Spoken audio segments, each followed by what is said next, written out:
Adorador que é adorador de verdade, irmãos, reconhece o lugar de Deus na vida dele. O verdadeiro adorador, ele reconhece quem é o seu rei. Ele reconhece quem é o rei todo soberano na vida dele. Tinha pessoas que estavam dentro daquela casa com Jesus, mas não reconhecia ele como rei. Tem pessoas, pastor Celso, que estão seguindo a Jesus, mas não reconhecem a ele como rei. Tem pessoas que estão dando, vendo milagre, vendo prodígio, mas não reconhecem a ele como rei. Olha para o teu irmão e diga assim: você está reconhecendo a ele como rei na tua vida? Diga para ele: o que você faz é da glória do rei. Pergunte para ele aí: o que você faz está sendo para a glória dele, está sendo para a exaltação dele.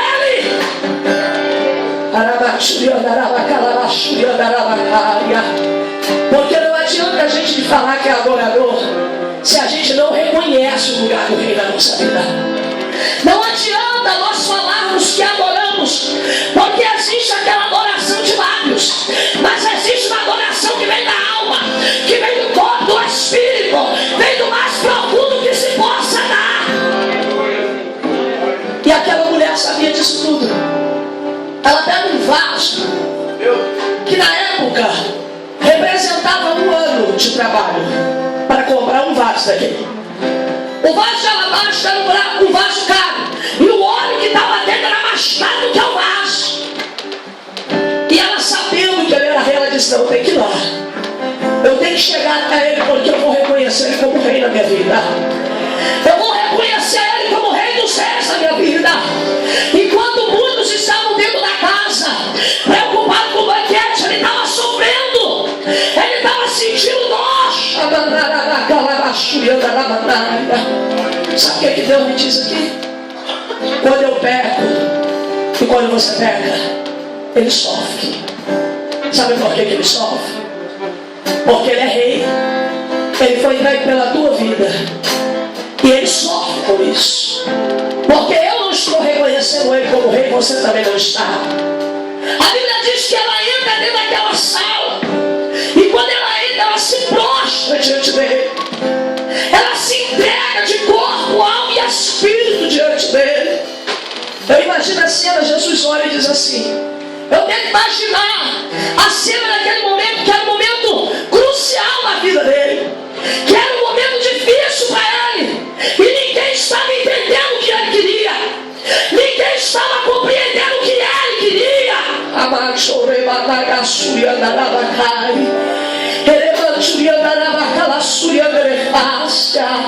Será que você não entende o que Deus quer de você, adorador? Será que você não entende o que Deus quer de você, adorador?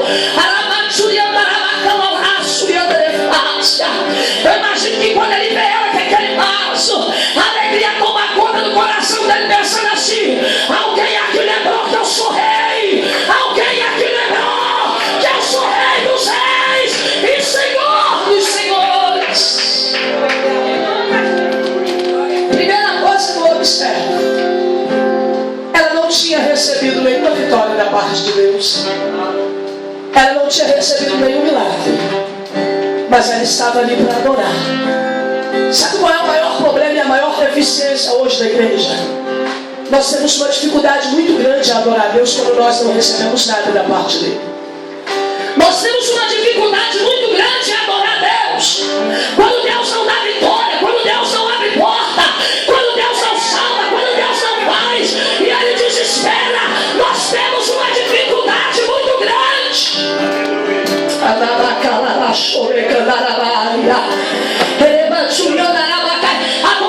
adorador, ele não precisa de vitória para adorar. Ele adora com vitória, é sem vitória, ele adora do mesmo jeito.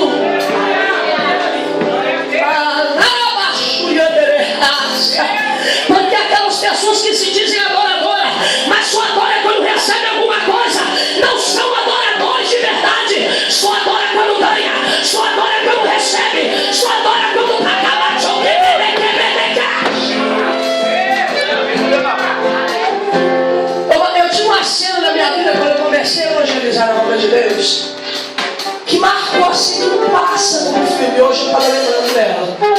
lá em casa.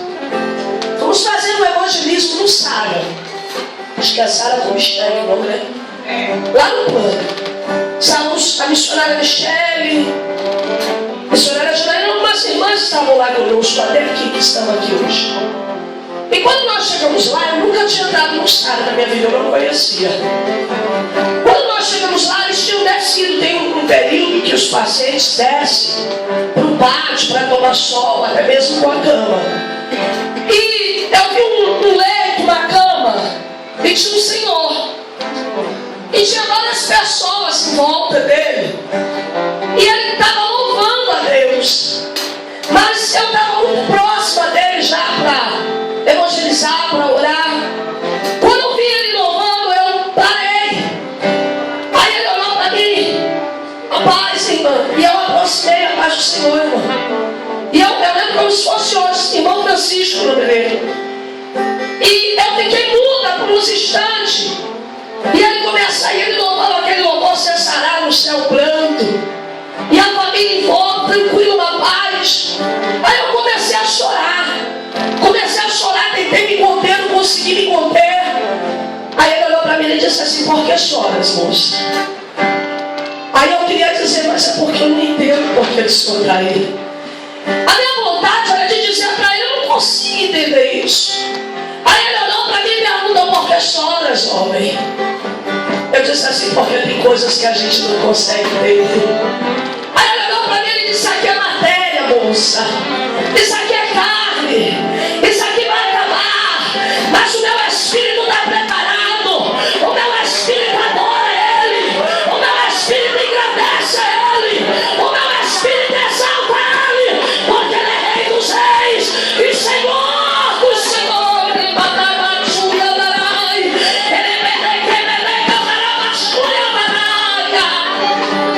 Ele olhou para mim e disse assim: eu garanto que se você foi vários leitos aí, ele tinha exatamente 69 anos de idade. Se você for em qualquer leito, moça, você vai encontrar gente desesperada, você vai encontrar gente chorando por causa do sofrimento, mas aqui não. Porque aqui quem está deitado aqui, moça, é um adorador do Senhor. Aí ele disse para mim: eu sei que você também é. Então não tente entender tudo que Deus nos explica. Porque meu corpo é carne, é matéria, mas é o Espírito dentro de mim que vai estar com ele na glória, dizendo: santo, santo, santo, santo, santo é o Senhor dos Exércitos. Olha para o teu irmão e diga assim: quando é que você tem adorado a Deus? Pergunte para ele quais são os dias que você adora a Deus. Quando você está muito feliz, quando você está muito alegre, quando uma notícia boa chega, mal, poder me adaraçar. Ou será que nas horas de dor, será que nas horas de aflição, tu abre a tua boca para dizer: eu te adoro, eu te amo só porque tu é o Rei, tu é o Rei da minha vida, tu é Rei dos Reis e Senhor dos Senhores. Essa mulher, descreve esse texto. Aparentemente, neste momento, Jesus já tinha feito coisas grandes na vida dele. Mas nesse capítulo, ela ainda não havia recebido nada que levasse a ela estar ali naquele momento adorando a Deus. Só que ela reconhece aquele homem, que não era um homem qualquer. Sabe qual é o nosso maior problema? A gente não dá para Deus o reconhecimento que Ele merece. Sabe qual é o nosso maior problema? Queremos ser reconhecidos por Deus, mas não queremos reconhecer a Deus. Tem um bando de gente aí em cima dos altares que quer ser reconhecido por Deus, mas não reconhece a Ele como Rei dos Reis e Senhor dos Senhores. Tanta gente querendo reconhecimento, tanta gente querendo ser reconhecido, mas e Ele? E Ele, o reconhecimento é para Ele, a glória é para Ele, o louvor é dele, a honra é dele, a glória é toda dele. O lugar não era próprio, o lugar poderia não ser apropriado. Por que, pastora? Era um jantar fechado, um jantar de pessoas seletivas que foram escolhidas. Sabe o que eu começo a entender? A outra verdade: adorador que adorador não precisa precisa de lugar específico para adorar. Adorador que é adorador não precisa de igreja para adorar. Se ele está dentro do ônibus, ele adora. Se ele está dentro do metrô, ele adora. Se ele está almoçando, ele adora. Se ele está no trabalho, ele adora. Se ele está andando na rua, ele adora. Se ele está no mercado, ele adora. Se ele está na farmácia, ele adora. Adoradores que se prendem a quatro paredes não são adoradores verdadeiros, porque a adoração ela vai além dessas quatro paredes. A adoração ela vai além do que nós estamos aqui dentro, porque adorar aqui dentro é fácil. Tem um saxofone abençoado, tem um violão, há um clima de adoração nesse lugar. Há um clima que nos leva a adorar, mas e lá fora? E lá fora? Olha, quando o irmão diga assim, tu está adorando aqui dentro, lá fora também? Ou tu só adora aqui dentro? Olha para diga assim, tu só adora aqui dentro? Porque se tu só adorar aqui dentro, eu sinto muito te dizer, eu estou em busca de verdadeiros adoradores que me adorem em espírito e em verdade. Adorar com atitudes, adorar com gestos, atitudes que fazem a gente ser reconhecido de fato por Deus como adorador. Para pensar um pouco que tipo de adoração que tem dado para Ele. Às vezes você adora aqui dentro, mas lá fora você mente. Às vezes você adora aqui dentro, mas lá fora lá fora você não resiste. Às vezes você adora aqui dentro, mas lá fora você murmura. Você blasfema contra Deus. Às vezes tu adora aqui dentro, mas a mesma boca que adora aqui dentro xinga lá fora. Que tipo de adoração você dá para Deus? Porque a Bíblia diz que da mesma fonte não tem como jorrar mais água.